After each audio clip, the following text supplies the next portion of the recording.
ल हामी चाहिँ सोबाङधुरीको यात्रा सफल पारिरहेका छौँ। बेखला युथ क्लबको सबै साथीहरू ग्रुपबाट 8 जना हामी बसाइ यो पानी खर्का हुँदै बसाइ सर्यो। हामीसँग हुनुहुन्छ देवेन्द्र पूर्जा। नमस्ते। नमस्कार है। तपाईलाई एकचोटि तपाईको नाम आफै मुखबाट नाम बताउनु त। मेरो नाम देवेन्द्र पूर्जा।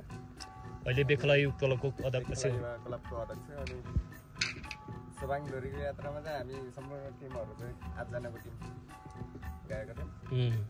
यात्रा एकदम रमाइलो भयो। त्यो भ्यूहरू जाने क्रममा हेर्न नपाए पनि हजुर आउने बेलामा चाहिँ त्यो भने जस्तो दिन खोलिदिँदा चाहिँ राम्रै भयो, अनुभव भयो। गएको साथीहरूलाई पनि रमाइलो अनुभव भयो। तपाईको त यो थर्ड टाइम हैन?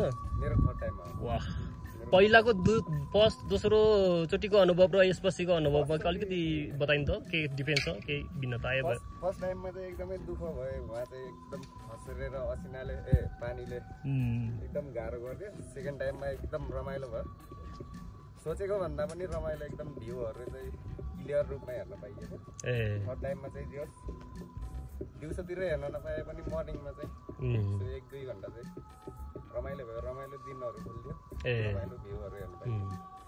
माथिसम्म पानी बोकेर नि खाइयो। त्यसपछि हामी जाँदा नि यसपालि न खसरीहरू त परेको थियो, आइसहरू जमेको थियो होइन, चिसो मौसममा। अनि के यो थर्ड टाइममै जाने बित्तिकै नि हामीले एउटा क्याम्प, तपाईँको त थर्ड टाइममै त्यही क्याम्प बसाइ भयो होइन?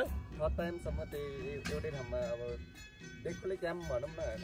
अहिले चाहिँ थर्ड टाइममा आएर नाम चाहिँ क्याम्प चाहिँ बेखुला क्याम्प खडा गरेर आएको छ होइन? त्यसको बारेमा पनि अलिकति पहिलेदेखि बसेको भएर खासमा चाहिँ अब जाडो भएर त्यहीँ तल बस्ने भनेको थियौँ। तर चाहिँ बिहानमा अलिकति धेरै हिँड्नुपर्ने भएर पहिले बसेको ठाउँमा, हामी बसिरहेको ठाउँमा चाहिँ क्याम्प बनाएर बस्ने भनेर चाहिँ माथि गएर बेखुले क्याम्प चाहिँ हामीले खडा गरेर आएको छौँ। त्यो बेखुले क्याम्प चाहिँ हामीले चाहिँ त्यहाँ चाहिँ बनाएर आएको छौँ। हजुर, त्यो राम्रै ठाउँ छ। त्यसको साइडमा दोबा क्याम्प होला, बान्दुक क्याम्प होला, चिङखोला क्याम्प त माथि उता साइडमा छ।